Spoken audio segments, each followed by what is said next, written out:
Guys, hello. It's Friday and it's 5 p.m. so that means it's time for Lily's News, and I have a special guest here to start off Lily's News. Hello there. This is Steve. Hi, I live over here. Steve's set is that red that you see right on his right, which is super cool. So we're all besties and we're best friends. But I wanted to bring Steve on because Steve is like the racing genius. He knows everything, and there was a massive F1. It wasn't even a race, it was a practice, right? And with the whole weekend was just it was just a mess. But as someone on the that knows the logistics, it was really messy, a really nightmare. Bad. So I wanted to bring him on and talk about all of that stuff before we get into the internet drama tea for the day. So welcome to Lily's News. This is Insane Games TV right here on YouTube. I'm Lily, and at 5 p.m. every Friday, and it was exactly right on time today, I bring you at least an hour worth of drama and tea and internet stuff and a lot of lawsuits too. So if you're interested, subscribe, hit that like button, and let's get into this F1 stuff. So it happened in Vegas. Yep. And Vegas had spent a month preparing for it, right? Yep. They were down the whole strip for a month. The Las Vegas strip. And that was in what? So it was in November. So they closed down for mid-September or mid-October to mid-November. Yeah. And that's a big time. Halloween is big in Las Vegas. Everyone's dressing up, every time's big in Vegas. So that's kind of crazy. And so all I know for the most part, and I know a lot of people might have just seen, hi Crystalline, how are you? Hi David. Hello. And I all I know is that there was drama. There was a mess. There were holes. People were screaming at other people. People were security guards were telling people they couldn't record or what's going on with all that. So fill me in and tell us what's happening, because we need to know. So we'll start with, this was the coldest race in F1 history, being November in the US at night, starting at 1 p.m. or 1 a.m. Eastern time. So 11 to 12, 10 p.m. 10 to 11, local time, which, wow. There's a few night races. The final race, which is this weekend in Abu Dhabi, is a night race, which is weird. Side note, sustainability they've been trying to go for. So they've had 4 races in the Americas this last month. They had, starting with Austin, Texas, flying down to Mexico, to Brazil, then taking a week off, going to Vegas, and then the next week going right to Abu Dhabi. So as they were doing other races, they were prepping in Vegas, which I think is crazy. But okay, so I know there was a pothole issue. Yes. So they clearly didn't prep enough, because there was immediate it wasn't even a pothole. It was the earth just opened up. It was manhole cover. A manhole cover. That wasn't. And it kept expanding, right? F1 cars creates such a vacuum under their cars just because that's how they're made. They just, so much downforce sucks them up, plants them to the track. So something like that is bound to happen, but, like, you got to prepare for that. Like, weld it down and whatever. Make sure it doesn't happen. That's crazy. So, okay, so I just have so many questions. So, F1 so it's common for F1 to race on, like, normal streets that are just prepped for them. So, like, that's what they do, right? Yep. A lot of the time, yes. Oh my god. Okay, so why were people, like, why were security guards and everything so mad at, like, lingerers or people, like, recording, even though they paid like thousands of dollars to be there? The first practice, free practice one, lasted about 8 minutes before Carlos Sainz's manhole cover went up into the bottom of the car, destroyed the bottom of the car. He got penalized because they had to do a second or a third. You're only allowed 2 energy stores per year. Then you can swap them out, whatever. They had broken it with the manhole cover, and they had to get a third one. So he had a 10th place grid penalty, started near the back, and they couldn't get it fixed in time, so it was 8 minutes out of a 60-minute practice session, just cut. And then they got delayed 2.5 hours for the second practice session. They expanded it to 90 minutes. However, Las Vegas has a curfew for this event. Oh. And it cut off after 1:30 local time. Okay. And so private security and police had to be called, escorted a lot of fans out. Not many fans were allowed on the grid.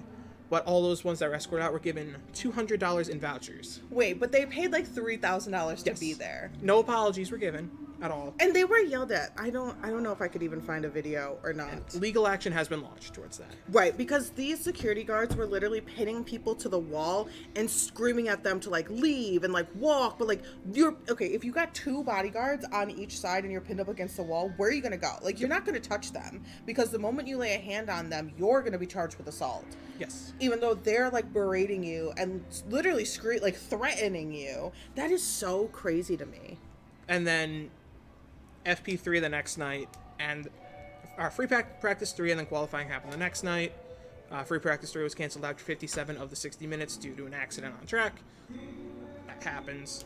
Apparently, a lot of people have been recording that there were curtains being drawn over, like, kind of over the track, so people that are, like, on the outside that didn't pay for tickets couldn't see the race.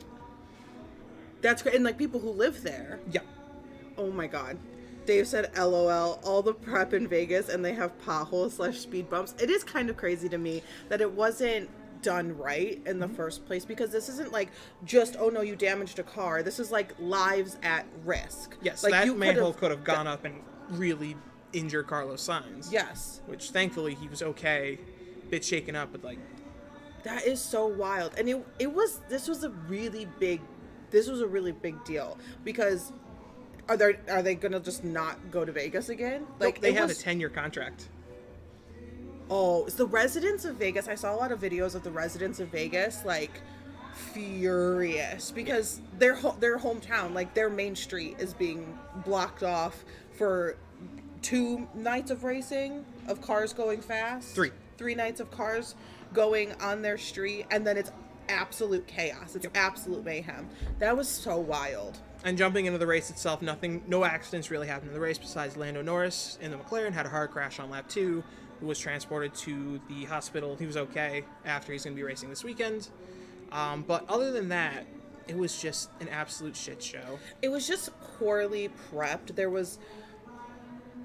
I don't understand who approved that sort of, like, behavior from security, because there was absolutely no way they were like, you know what, be total dicks to everybody. Well, F1 is a very pretentious group that will pay top dollar for whatever and not care. You look at how the season has gone, right? Like, stat wise, Max Verstappen was the first race, Checo Perez, his teammate, was the second, Max wins 2, Checo wins 1, Max Verstappen wins the rest all the way up to Singapore, from race 5 to race 16 in a row, and then wins the rest of them. Won Vegas after starting, like, second, and, like, there's also another street race that happened this year for NASCAR, and in Chicago. They closed down everything for 4 days, from that Thursday to that Sunday, And the race went on, and it was good. In Chicago. Yes. And it was a big deal. It was like, it's going to go so badly. It would have gone perfectly if not for torrential downpours. Oh my God. Which happened, delayed both the Cup and Xfinity races. Other than that, great race. Right. First time winner was Shane Van Gisbergen, who flew in specifically for that race from Australia, taking a break during his Supercars season, just for fun. Wow. And it was great. It's sad. And hopefully next year is going to be better. F1 season's just kind of been rocky, funny to watch just because of how, like... Yeah, I just think it's so strange. Like, I just don't understand being mean to the people who live there. Like... They don't like the American market. F1 has 3 tracks in America. In Miami, 1 in Austin, Texas with Circuit of the Americas, and then Vegas. They don't make as much money here. They are the third-rate... Actually, I'd say second-rate motorsport in America behind NASCAR. So it's like... Wow. Everywhere else in the world, they're top dog. Right. It's so it's just also interesting to me because, like, I know nothing really about racing at all, or specifically F1, but, like, they got to be hurting after all that bad press from that weekend. I can count on one hand the amount of drivers from America that have raced from 2000 to today. Right. And, like, it's just really bad. Wild. And I'm not saying, like, America should be, like, the top dog. No. Like, but it should be, like, reputable. It's a worldwide motorsport. Right. You gotta have the world. There should be some reputation to it, and not a bad one. Like, I believe they're going back to China next year for the Shanghai Grand Prix. They cut the Sochi Autodrome out from Russia because of that whole everything, but... Right. And we got back in China's good graces just in time, I'm sure. Yep.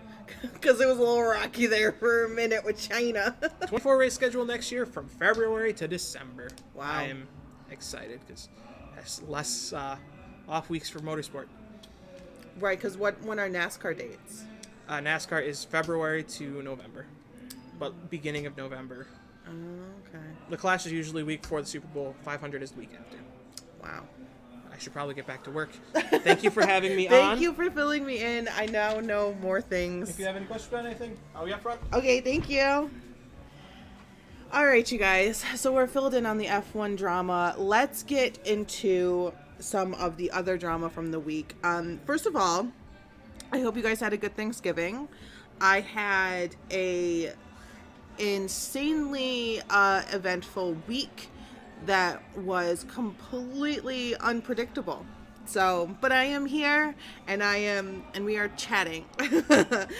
So what do we have? The first one, I'm sorry, you could probably hear the music in the mall. It's Black Friday.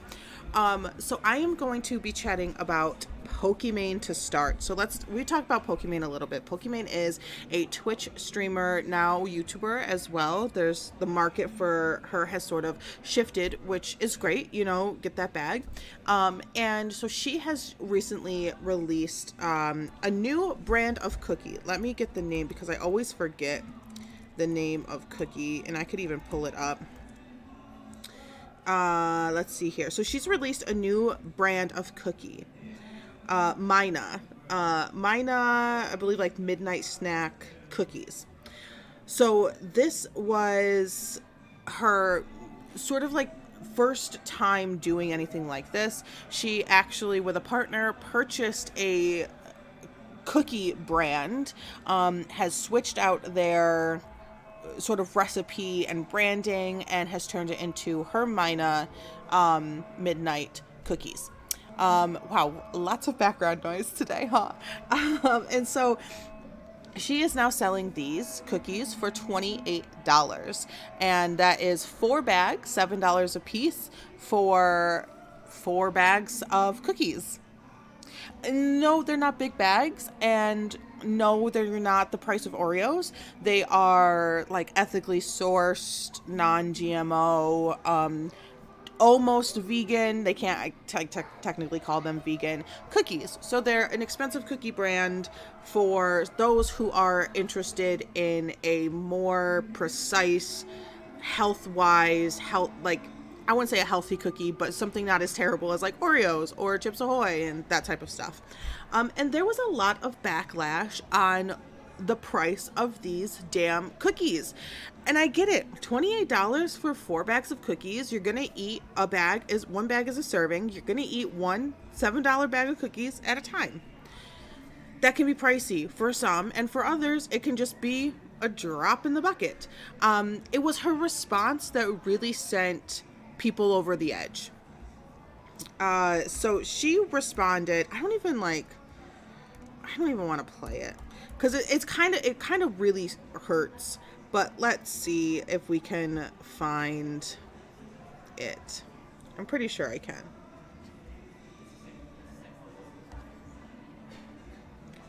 I have to verify I'm a human to continue.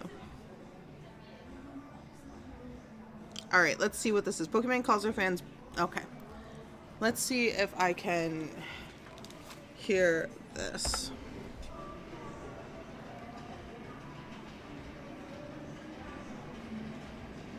$28 for cookies? It's 4 bags. That's $7 a bag. I know math is hard when you're an idiot, but like if you're a broke boy, just say so. Let me play that again, just in case you guys missed any of it. This was Pokimane's response to her cookies being called expensive.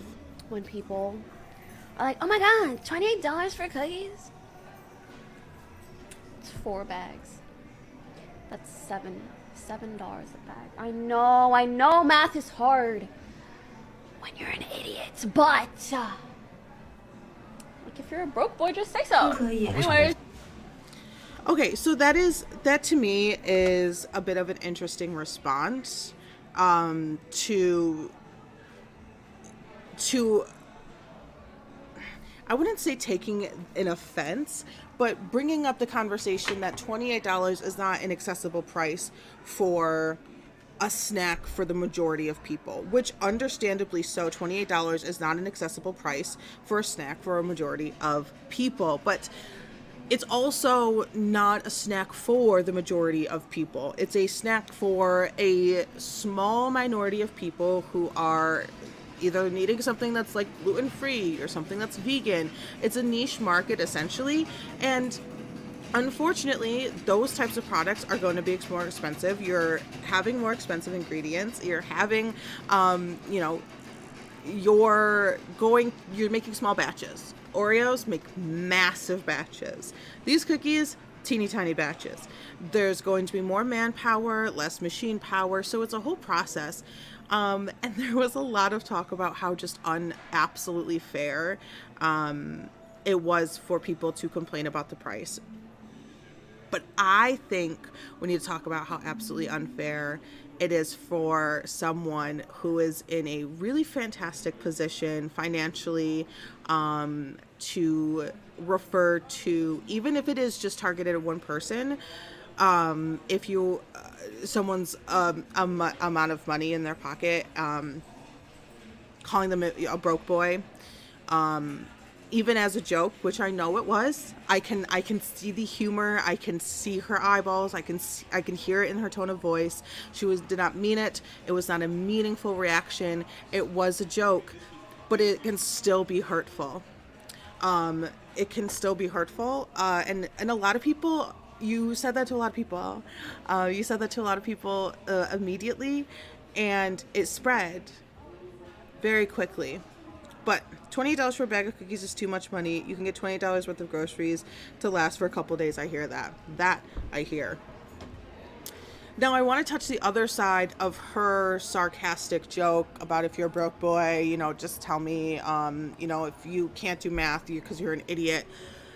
This is not a new thing for content creators to do. They make products, and the products are very expensive. Has anyone seen Philip DeFranco's hoodies? Has anyone seen Teddy Fresh's hoodie prices? Stuff is $100, $120, $200 for a jacket. So there's things that are expensive. To some, that may be inexpensive, and to some it may be very expensive.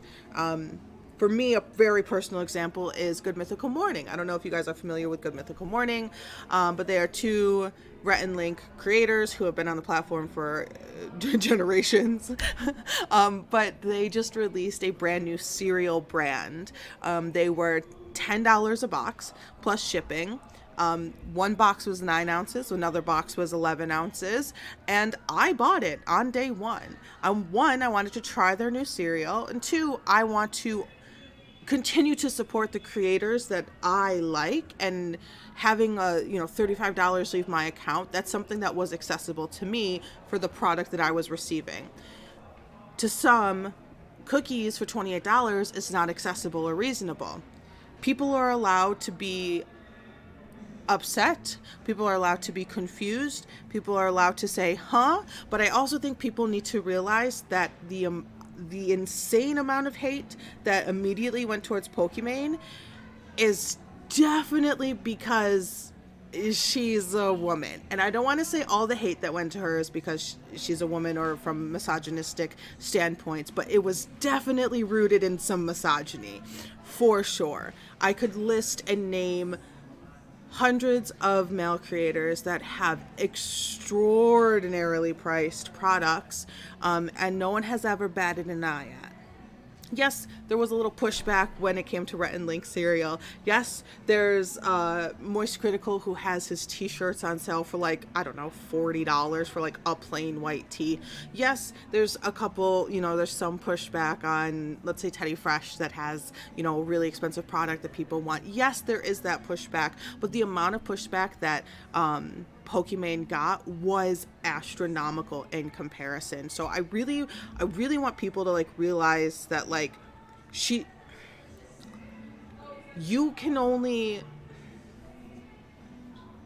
gotta look at it as a creator making a product, not as a female creator making a product, because if you are someone who has some sort of negative vibes towards women or just like a straight up woman hater, of course it's going to get stronger. But she has been through this type of discrimination, I don't want to say discrimination, but intense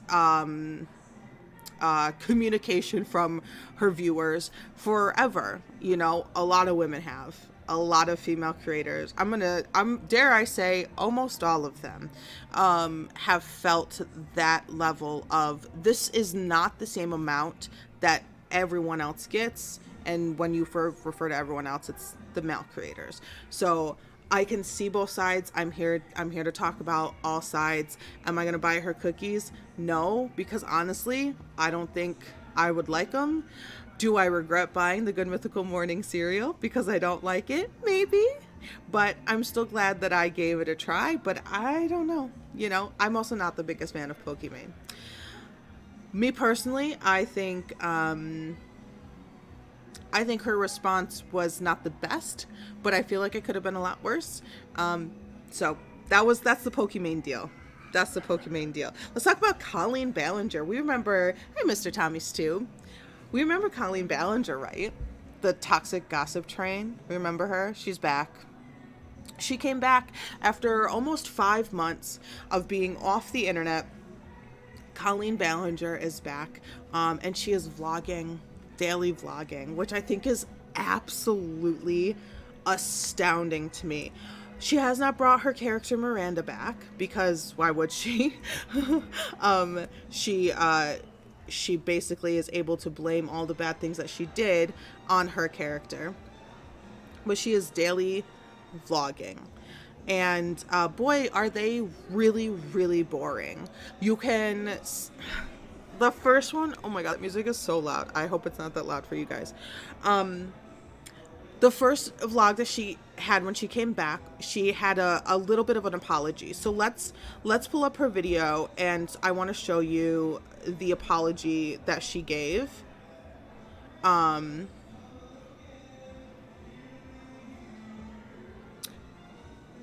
Because boy, oh boy, was it not an apology at all. So I'm going to pull this up. It's just the first, I don't know, maybe a couple minutes. We'll watch it, and then we'll talk about it. Okay.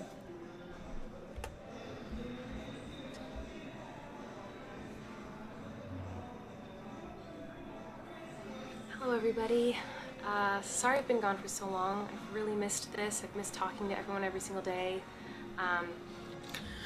So right off the bat, she's shrouded in white, which I always think is quite hilarious. It's just simply titled Fall Vlog, and she's shrouded in white. She has very pale jeans on. She has a multi-toned of white sweater. Hey Deborah, how are you? She has her white bedspread, her white wall. Like, she is in the whitest room possible, literally and figuratively. And she, sorry. And she is very somber. She has a very somber look on her face, but she has a reason for this, because she wants to get back to vlogging. Duh. She wants to get back to vlogging and sharing her day-to-day life. Obviously, the last video that I posted on here, it's really embarrassing, to say the least. I was being accused of some pretty awful things, and I just was mad, and I should have handled that situation with maturity and empathy, but instead I just let my ego take over, and I'm really disappointed in myself. She's really disappointed in herself, how she handled the situation of everyone calling her out for being just a terrible, awful, like, groomer. Alleged groomer. There has never been any legal action, per se, taken against Colleen Ballinger for the things that she did. The girl on stage where she spread her legs, the mailing of the underwear, the, really intense, unnecessary communications between her and minors in her group chats. There's never been any legal action taken, but there is proof all over the internet of the things that were shared between her and other people. Very gross. Very gross. And so, with that being said, she has been gone for about 5 months. She is a mother of 2. And she needed to make it very clear that she actually was really sorry. She totally fucked up with that toxic gossip train. That was a big mistake. But it wasn't taken down. You can still watch it. These headphones are hard for my hair. So here's what I want to say today. Why does it sound like she wants to break out into another song? Tommy, just looking at her, I lost my appetite for the weekend. The whole weekend? The whole weekend, Tommy? Over the last 15 years of my career, there have been moments where I was immature and inappropriate with some of my comedy. And okay, so she was immature and inappropriate, which I think is a really funny thing to say for someone who is in their late 30s, because let's say I think she's like 35. She might be a little older. Let's say she's 35, 20. Supposedly she's gonna title it last 15 years. So from the age of 20 to now, because she's been inappropriate and immature till now. Just right as the whole drama was breaking, she told Trisha Paytas, her co-star of a podcast that they just started, that she did not send nudes of Trisha Paytas, who is a sex worker, online. Colleen said that she did not send nudes of Trisha Paytas to underage human beings, when in fact she did. So I think it's very immature of a 30-something-year-old to lie in the face of enlightenment, I guess. Like, let's all just get enlightened right now. You are a liar. And so over the 15 years of you being online, to the very day that you uploaded that video of Toxic Gossip Train, you were immature and inappropriate. That's crazy. But anywho. Times when I did not put enough thought in. Tommy said she thinks she's a comedian. Maybe she looks funny. That's about it. That's crazy. I'm not gonna remark on anyone's looks, but she did, and she probably still does in her private life, call herself a comedian because people laughed, which is sad. But my but the people that were laughing were also groomed. Don't forget that. interactions. And because of that behavior, people got hurt. And I am so sorry. I never wanted to hurt anybody, but it's clear that I did, and I feel so terrible about that. I also feel like there's probably people who are disappointed or feel abandoned by me because of my silence over the last few months. And I'm so sorry about that as well. So she said she's sorry to the people who got hurt from her actions, but she did not say sorry to anyone specifically. There are many occasions, there are many specific incidences that she very easily could have apologized for just in this moment, but she did not. She did not say who she was sorry to. It's not a long list of names, but it's very easily sayable. You can say the words. You could say it. You could say it. Even Adam McIntyre, who basically was the one who just sparked the entire reminder that Colleen Ballinger was bad. He even said, like, if you apologize to me in private, I will not do anything. I will not release messages. I will not say anything more. Apologize to me in private and I will drop it. I will move on. I will make my content. I will live my life. But you need to apologize to me. And she never did. He gave her that opportunity before all of the evidence, all the receipts were dropped and given to the world. She had that opportunity to not have this all blow up in her face. For 15 years, she could have said, I'm sorry. But it took, after the worst apology video ever, and then 5 months on top of that to sit down and say, whoopsies, I guess I did a naughty.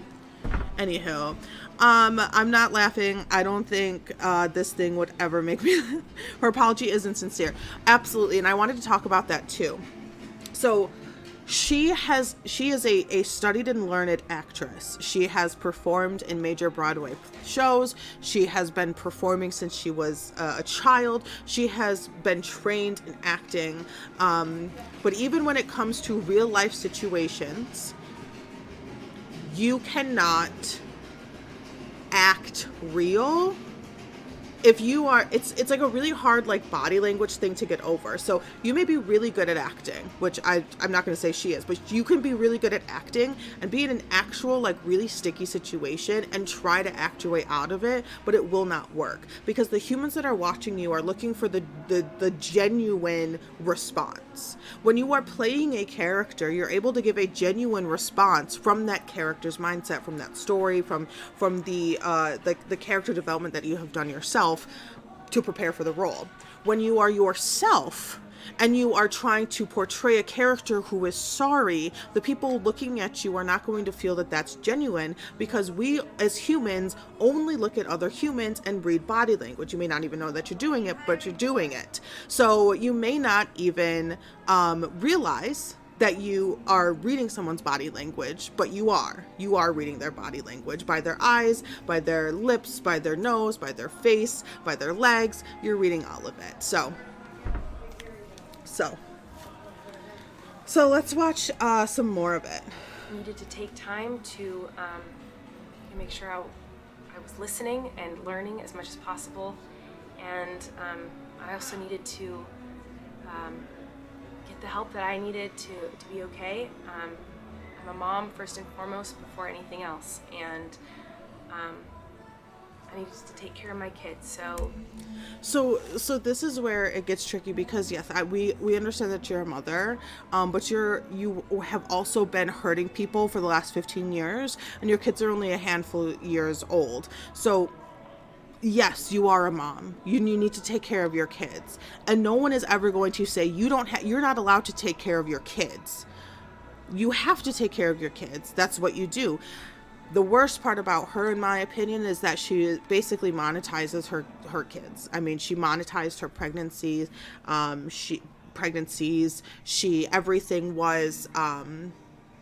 Everything about when she was pregnant was about how she's pregnant, how she's giving birth, how she's raising her kids. So she's not just monetizing her own life, but she's monetizing her children's life.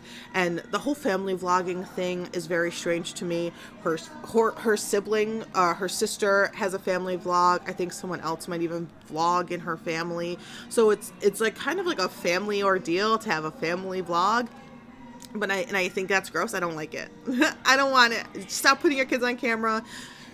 She may not put her kids on camera a lot, but her kids are the topic of the majority of her content. But still pandering to young teenagers, preteens, very, very young adults, which is it's a very strange niche that she was able to not just like land in, but develop and create for other people. And I think it just harbors like insecurities and tension and the possibility for someone to do these types of things, like getting way too close to your audience and getting way too comfortable with the people you are too close to. These are all my thoughts on Colleen Ballinger. I don't know if you agree or disagree, but they're there. Her apology is insane. Thank God I never paid money to see that beast. Right. And that was another thing. Like, it wasn't just you get a ticket. When she was performing live, she did a lot of traveling shows.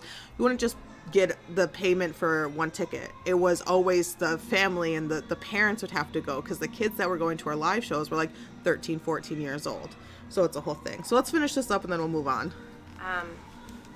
That's where I've been, and but I'm back and I'm here now, and I am not a perfect person, and there are plenty of things. I hate that. I'm not a perfect person. No one wants you to be perfect. They just want you to stop requesting pictures and videos of underage kids putting tampons in their mouths. That's it. That's really not that hard. My past that I wish I could go back and redo, and no, you don't wish you could go back and redo it, because you've had so many opportunities to just say sorry or say I wish I could go back and redo it. You've had so many opportunities, and it took you 5 months after being like almost completely canceled.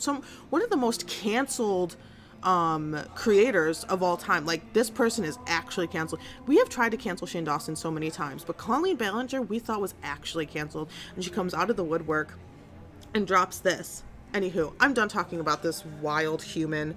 I'm done. We know what she did. We know what she's done. We know how gross it is, and we know that we can't just take a blank apology. And it's, first of all, it's not even my apology to accept, but I can see in her face, in her tone, in her little lip quiver, that it's not sincere, that it's just, I want to get back and, do my job. She felt incomplete documenting her life, and then she felt incomplete uploading that documentation of her life. She felt incomplete about setting up a camera before she pours a bowl of cereal. She felt incomplete. She's addicted to making these videos. She's addicted to making content, and she doesn't need the money, but I'm sure the money is always a factor of continuing and creating. But it's just so frustrating to just sit down and say, sorry, I'm sorry, I was no good for a solid 15 years. Ma'am, that's almost half of your life that you were garbage, That's crazy. To be like, whoops, all right, let's go feed the chickens, is how she continues this vlog. So I'm done talking about her. I don't really want to talk about her ever again, but if something happens, of course I will cover it. So that's Colleen Ballinger, and she's back. She's daily vlogging. Good for her. Tiffany Haddish. Oh, let me get rid of my topics. Tiffany Haddish got arrested on a DUI again last night. Not last night? Thursday night. Yeah, Thursday night. She got arrested again. She was found asleep in her vehicle, her running vehicle, in Los Angeles. Tiffany Haddish is a hard sell for me when it comes to her off-screen antics. I was so proud of Tiffany Haddish, because she had such a fantastic story. She had such a fantastic arc. She was the complete underdog, and she did it. She worked her way up, and she got to A-list level, and I think it's fantastic and beautiful, and I honestly do think she is extremely hilarious, and it hurts my heart to see her in the situation again, because it happened last year as well. And so when someone has a second DUI, especially within this time frame, there needs to be, hopefully, all I know is that I hope there is somebody in her world, in her life, that is able to recognize that this is now a pattern. And I really hope that she has people close enough to her that she listens to. To me, in my opinion, I don't know her as a person, but I feel like she might be a little hard-headed when it comes to people telling her what she can and can't do. And I mean that with love. And like, I know a bunch of people who just cannot take a suggestion. Like, maybe we don't drive. Like, maybe we have an Uber. Like, maybe we make sure we call someone, type of thing. Or make sure as herself, make sure I'm with people who love me enough to take my keys away, to get me an Uber, to take me home if they haven't been drinking, that type of thing. It's really hard to see someone that you like. I know Tiffany Haddish has not been like the perfect person, but I just think she is actually funny. Coming from like one supposed comedian to another, I think Tiffany Haddish is actually quite hilarious, especially compared to Colleen Ballinger. And it's hard to see someone like that continue to go down in the way that she's going down, because she's gotten lucky twice that no one has hurt, no one has died. I think, let me just make sure. I don't think so. Yeah, no, I think she was asleep at the wheel again last year as well. I don't think anyone got injured. No one was injured this time. But this is a pattern, and this is dangerous, and this is a serious issue that definitely needs to be addressed. And I think the people around her and the people who help with her life need to take it up in arms, because I would want that if I had a problem like that, and it turned into a pattern and a really, really dangerous situation. I would hope that the people around me would treat me with that respect, to not just push it aside and act like it didn't happen, but really try to make changes, because she is an influence, and I think people with any kind of influence and power really need to respect that, especially now. We saw this past week a lot of people being burned, not literally but figuratively, a lot of people being burned, a lot of people losing jobs, a lot of people losing opportunities for speaking their thoughts in almost dangerous tones about Israel and Palestine, and Gaza, and the whole situation over there. We saw a lot of people get burned, lose jobs, lose opportunities, and it's hard to see that happen. But you have to understand that you have influence and power, and if you are going to choose to speak on such an incredibly tough and hard-hitting topic, current event happening nonstop, like this is we are part of it type of situation, we need to not just be able to choose our words properly, but to be able to recognize the consequences of that as well, which is dangerous. It's dangerous all around. Do I think that we need to sit and take our political worldview, opinions, news situations, conflicts, information from like celebrities? Absolutely not. I think you need to be educated, and I think you need to continue to read and listen and have actual conversations and not arguments, not debates. You need to converse with not just the people around you immediately who could potentially just share your same viewpoint, but listen to all the voices. So anywho, I don't want to get into all that, because I could go into that for like an hour. I hope Tiffany is okay. I hope she has people around her, because I would want people around me, if I was in that situation, to direct me into a way to not have that happen again, because that's very sad and it's very scary, and I have a feeling that she might be very sad and very scared right now too, but may not be able to communicate that or express that in her very Tiffany Haddish way, you know. So that is that down. Let's talk about Matt Rife, shall we? We got a couple minutes left. Matt Rife is a comedian. Oh my gosh, it is comedian week today, isn't it? Matt Rife is a comedian who got big on Wildin' Out, Nick Cannon's Wildin' Out, which I think is so funny. There are a lot of good people. Was it Justina? I think her name's Justina. I think she has like the red hair. God, she fucking kills that shit. She'll be on Wildin' Out, and I will literally be screaming. She has a fantastic TikTok. Let me see. I think it is. I think it's Justina or Valentina. What is her name?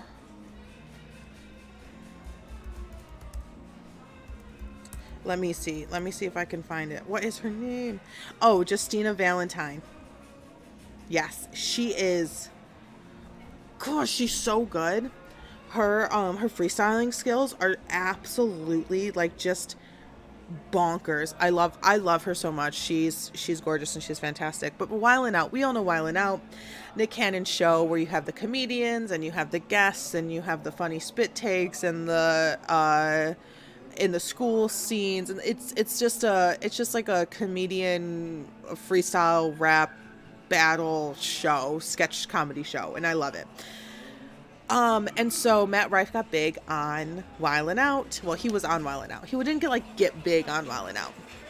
But one of his most memorable moments on Wildin' Out was with Justina Valentine. She is amazing. I love watching her Wildin' Out. Crystalline, I feel like we're best friends because I love her. I spent probably 2 to 3 hours one day just scrolling her TikTok, just deep diving, just like months and months and months back on her TikTok.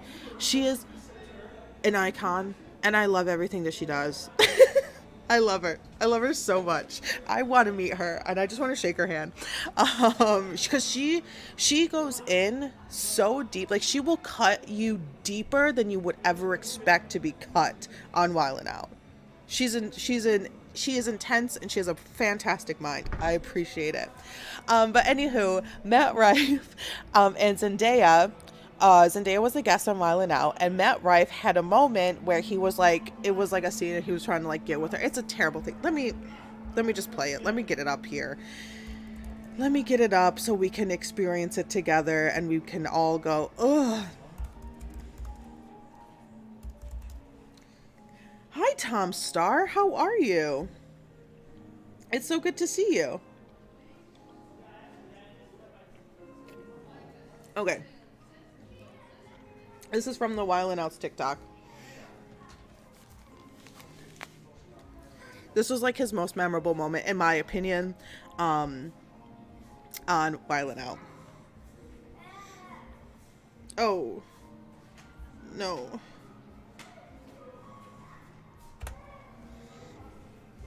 Where's my full screen? Do I not get full screen on here? Okay. Nah, that. I'm Matt mother. Okay. Hey Zendaya, I'm Nick Cannon. And nah, that. I'm Matt mother Rife. All right. Look, you're mixed. I want to be black. Let's make a lifestyle move. Spit that water out so I can get your number, please. I didn't touch her. She can handle herself. Don't be touching on her like that. She's too young. She's 18. He's 19. So, he got acne in his fingernails dirty. One of the best moments. Okay. So it was very clear that Zendaya was like, I wouldn't say uncomfortable, but it was like a little unexpected moment that he was actually like gonna touch her, and seeing everyone come to, oh my god. So that was Matt Rife. I can't even talk. He has a brand new special on Netflix, which congratulations, but I'm gonna rip you apart. He has a new special. Oh, I think it's still playing. He has a special on Netflix, which is a really big deal for stand-up comedians. Congratulations. I really enjoy stand-up specials because you really get to know the comedian. You get more than 10 minutes. You're getting like a full show. I love it. I love watching comedians. Matt Rife opened his show with a joke referring to a hostess at a restaurant with a black eye and how that it's crazy that she's the face of the restaurant and that they should just put her in the kitchen. And then he says to his friends, well, if she knew what she was doing in the kitchen, she probably wouldn't have that black eye. And he referred to that as kind of testing the waters, testing the audience. And a lot of people immediately slapped back and was like, you can't joke about domestic violence. This is completely inappropriate. Nothing about DV is funny. We don't do that. That's not what we do. It's 2023. We are grown. We are adults. And we do not put up with domestic violence. And I hear you loud and clear. The joke itself wasn't that great. This is like, it's hard to like vocalize, but I'm not necessarily a girl's girl in the fact that I am going to always jump on the female side of confrontations. I wholeheartedly think that the joke was in poor taste. I wholeheartedly think that the joke itself was not good. Like, it just wasn't good. The timing wasn't there. It just didn't, it felt clunky. I get it. He was nervous. He was anxious. You could see the little bit of anxiousness that he had about the joke. I get it. It was probably like the first joke of his Netflix special that he was filming. And it's clunky, and he was a little nervous. I get it. And plus, that's a really sharp way to start. Do I think that it was absolutely cancelable, that he's done for based on that joke? No, not really. I don't know if anyone's familiar with Jimmy Carr.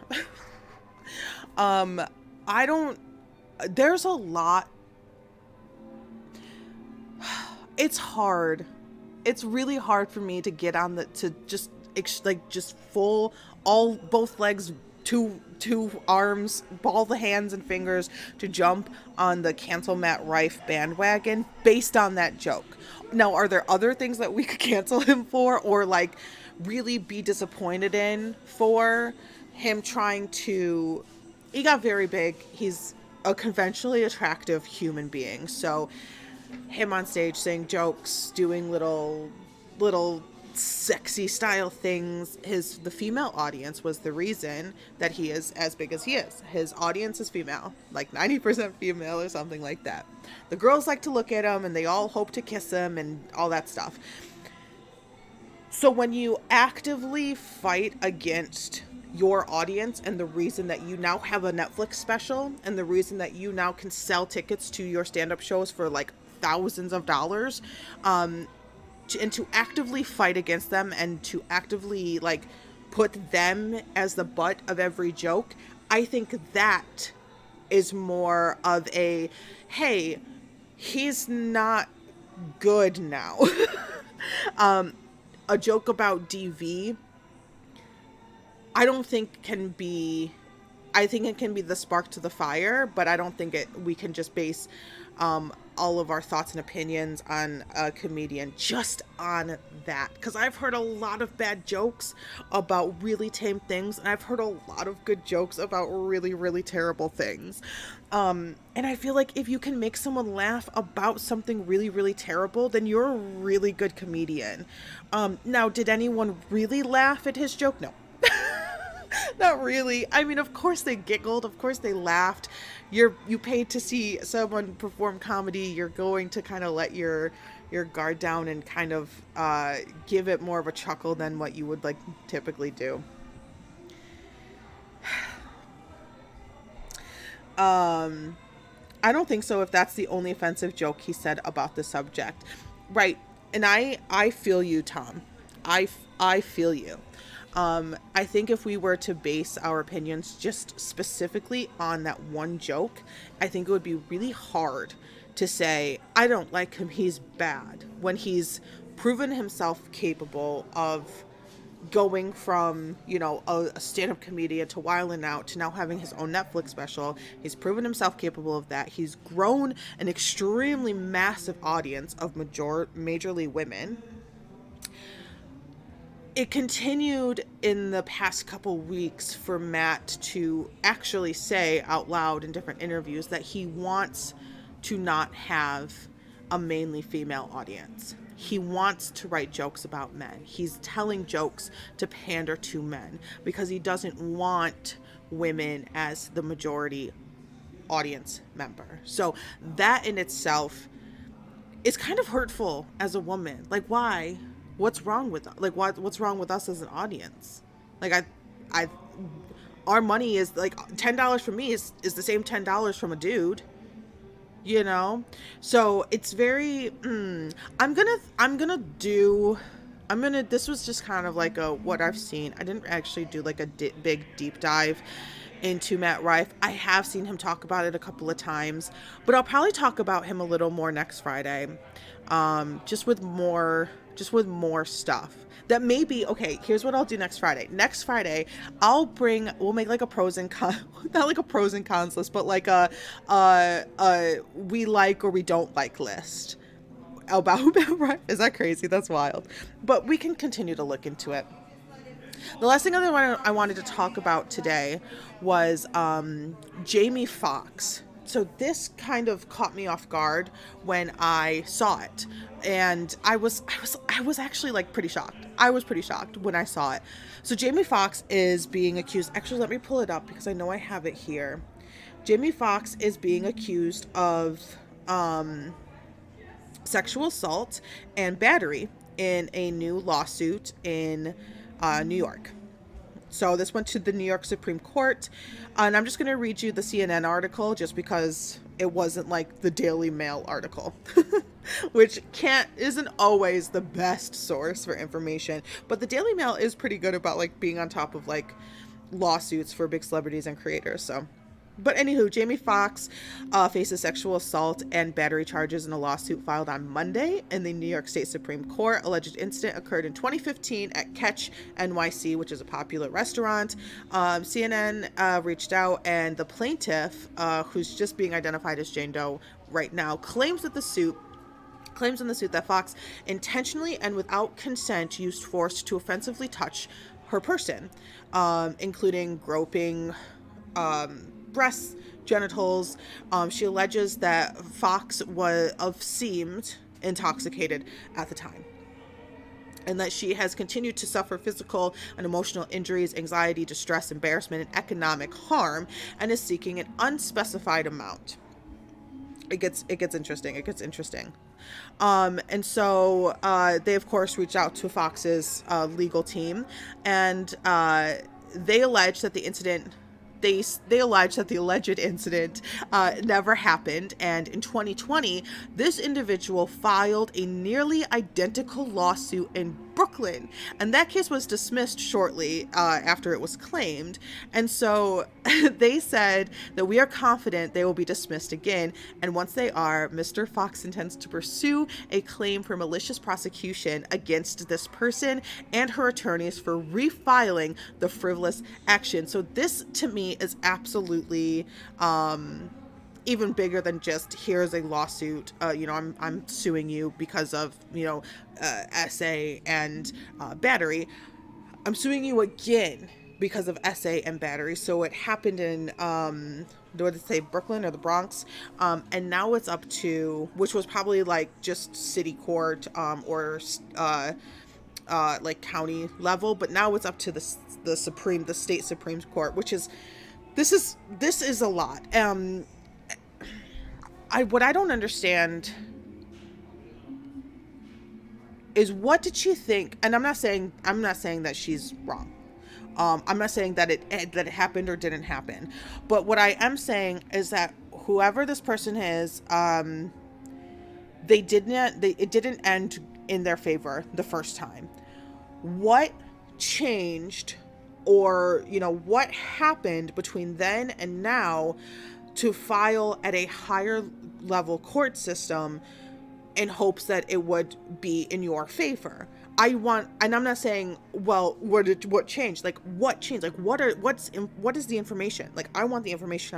I want to know, is there another piece of evidence? Like, did you get, is there a video? Like, is there this? Like, is there something different now to go even higher? Because you can't go again. Knowing that if it goes wrong, you probably will be subjected to a suit of like malicious frivolity or whatever it is against you. I just want to know what is the difference between then and now, because I think it's really interesting to go up against such a rich person in general with such a public person. This is a public figure. This is Jamie Foxx. What is happening? I just want to know. That's all I want to know. So yeah. So the lawsuit was filed under the New York's Adult Survivors Act, which went into effect in late November 2022 and allows adult survivors of sexual abuse to sue their abusers in New York, even if the statute of limitations of their claims have expired, which we love this New York Adult Survivor Act. That went into effect was a really big deal when it happened, and it is absolutely fantastic for a lot of people in a lot of different situations who have dealt with things like that level of sexual assault, or even very much more extreme cases with familial assault, with, if there's a family member, an aunt and uncle does those types of things, are very hard to deal with legally when you are a child. But if you miss the statute of limitations, like if you go past the statute of limitations, you can't get any justice for what happened to you when you were a child, because you haven't even had the time to process that. You haven't had the growth. You aren't mature enough to properly understand, for the most part, like what happened to you, and to see the effects that it can potentially have on one's life, and then to want to get and see justice for the crimes that was done against you when you were a kid, and then to say, so did this to me, I want to sue them, or I want to press charges against them, and then to realize that you can't because the statute of limitations is up, is so disheartening. So this New York's Adult Survivors Act is actually fantastically brilliant. And I have full hope that she is not abusing that system, that the Jane Doe in this case. I have full hope, and I hope, this is all the information that I know about this. I hope that she's not abusing that system, because it could potentially cause a lot of problems for other people. So hopefully there is something that, if it is true, which believe all victims, I believe that anything can happen. I do need a little bit more details. This was a very open-ended article about it. Tommy says, blame it on the... Stop it. Blame it on the... You can't blame it all on the alcohol. Okay.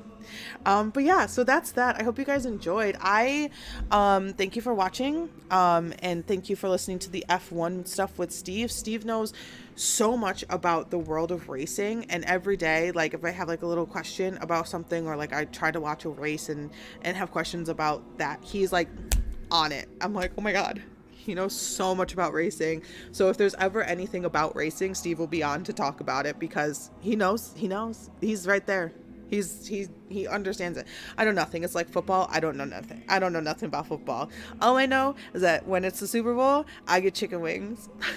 That's it. Okay, so that is that for me. I am going to go have some dinner and go enjoy my weekend. I will be back here on Friday with some more Lily's news. I will be back on my lottery channel on Monday, because I will fill you guys in on Monday, on my lottery channel, with all of the... Just so you know, I've been taking a lot of deep breaths about it. Oh man. Ay. Okay, so that is that. In serious though, I believe the accusers. Absolutely. absolutely Mr. Tommy's tube. And that's why I hope that there's more information that is able to continue the process, you know, for her if something happened. I hope that she's not in another lawsuit against Jamie Foxx with potentially the same information that got dismissed at a lower level court that could just as easily get dismissed in a higher level court. You know, I really hope that she has something else if it's going to be pursued in that situation.